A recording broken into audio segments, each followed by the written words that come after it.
Good morning, Broomhill. Hope y'all are having a great day in Glasgow today. We've been reading about the weather and it looks spectacular, and we're sorry we missed it, but we're in South Carolina where it's been raining every day since we arrived. Stopped for a little bit, so we came outside, but everything's still wet and it's muggy. But it's okay. We miss you all and we can't wait to get back home. Tasha and I have been in South Carolina the last few days, and we'll be in South Carolina a few more days. We've been taking care of some business and visiting with family for a little while. Yesterday, we went to a storage unit. It's a 10-foot by 10-foot storage unit where we have some of our things. Before we moved to Glasgow, we sold our house and moved everything out of it, gave pretty much everything away. Sold my car, but a few things we decided to hang on to, and some of them we want to ship, like some books and just some things we want to bring to Glasgow because we want to have them. But there were some other things that we weren't sure about, so we put those in the storage unit too, and we went by there yesterday and we got a few things that we want to bring back with us when we come back. We'll put them in our luggage. There's some other things that we'll ship later, but we're already noticing that there are quite a few things that we just don't need, that aren't doing us any good, and if we keep them in the storage unit, if we don't do something with them, they're not going to be doing anybody any good. So, we're starting to ask ourselves, why are we keeping these things here? We don't need them. They're not doing anybody any good. They're not doing us any good. And it's expensive to have a storage unit. They're not cheap. So we're looking to clean that thing out just as soon as we can.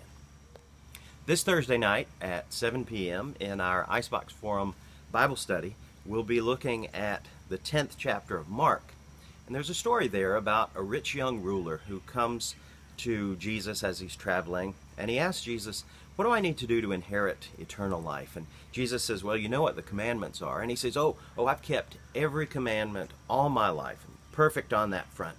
And Jesus says, well, there's one thing that you lack, which is an interesting way of putting that. You tell him there's something that you don't have. And he's like, oh, well, tell me what that is. And Jesus says, well, what you need to do is sell everything you have, give it to the poor, and then come and follow me.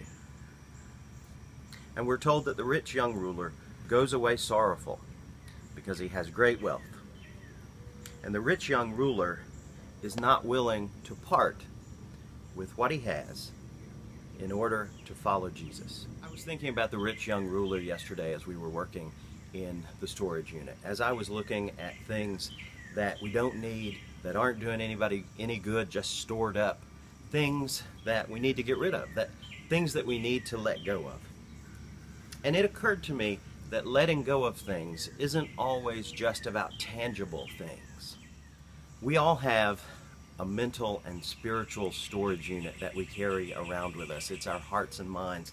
And there may be things in it that hinder us, that keep us from following Jesus completely. Things we ought to let go of, to get rid of.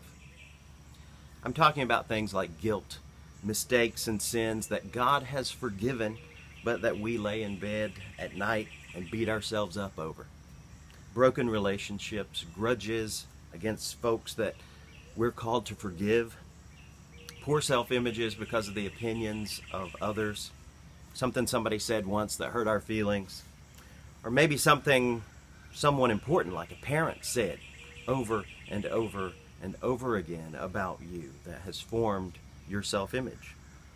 Jealousy, bitterness, the feeling that life hasn't been fair to us, insecurity, the belief that we're not good enough to be called a child of God.